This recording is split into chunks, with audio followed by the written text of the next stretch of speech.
Today we will discuss about chapter 14, Indigenous Agriculture, Biotechnology and Nanotechnology. In this chapter we discuss about agriculture and how with the use of biotechnology and nanotechnology we enhance the production of crops. So let's start it. India is an agrarian country. That is, in India, approximately 70% people engaged in agriculture. Most Indians make their livelihoods from country's farmlands. There are two aspects to what makes the agriculture sector important to our country.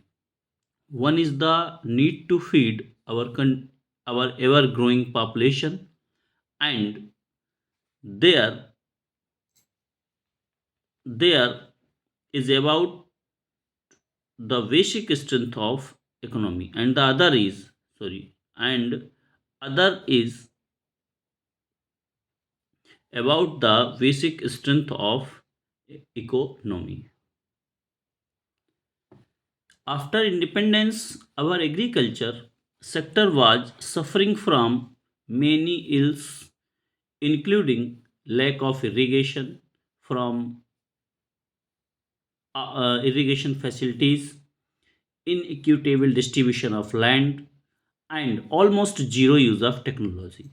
These all are drawbacks that our agriculture sector faced. That is the lack of irrigation, inequitable distribution of land, and almost zero use of technology. After independence, the introduction of green revolution. This is important. Introduction of green revolution. This is approximately 1960s. Is supposed to move to have saved the lives of one third of world's population. The man who credited with it is Dr. Norman Borlaug. That is the father of green revolution in the world is Dr. Norman Borlaug. In 1963, Norman Borlaug introduced high yielding varieties of wheat in India. Dr. M.S. Swaminathan and other scientists. Dr. M.S. Swaminathan is the father of Green Revolution in India, and the other scientists played major role to improve production with use of high yielding crop varieties. The other steps like development of irrigation facilities, use of fertilizers, pesticides, insecticides, land reforms, and consolidation of land. Consolidation means chakbandi, to collect the lands that is divided into different forms. Also play a major role. The government also invested in opening agriculture universities and research laboratories to develop indigenous technologies. There is a growing trend of soil testing and field evaluations of local conditions, which has enabled the researchers to provide better suggestions to the farmers. These reforms also play a major role in the production of different crops. Now we discuss the use of biotechnology and nanotechnology. How biotechnology and nanotechnology improve the production of crops. So with the use of biotechnology, we develop higher yielding seeds. With this technology, we develop the higher yielding seeds by manipulating genes of plants. Manipulating genes of plants, biofertilizers, food preservation, and processing. So there are four methods. First is the manipulating genes of plants. Second is the biopesticides, biofertilizers, and food preservation and processing.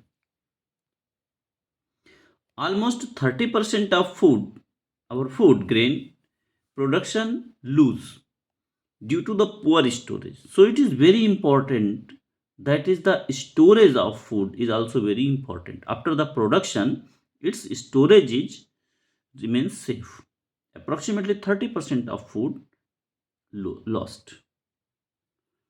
Now, nanotechnology.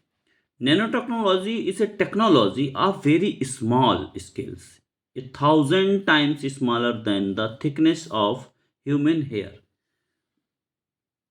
1 nanometer is equal to 10 to the power minus 9 meter. Nano means very small. It acts at a very small level and approximately 1,000 times smaller than the thickness of the human hair.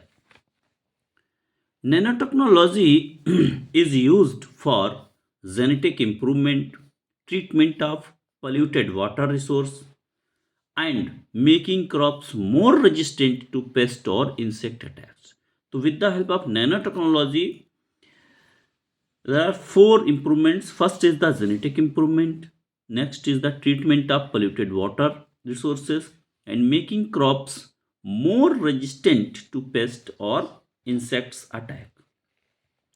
Next, the future, we could have nanoparticles based insecticides. In future, we could have nanoparticles based insecticides where we would need to spray just a small quantity of it over on entire hectare. If we use the nanofertilizers, they require in very less amount for a hectare.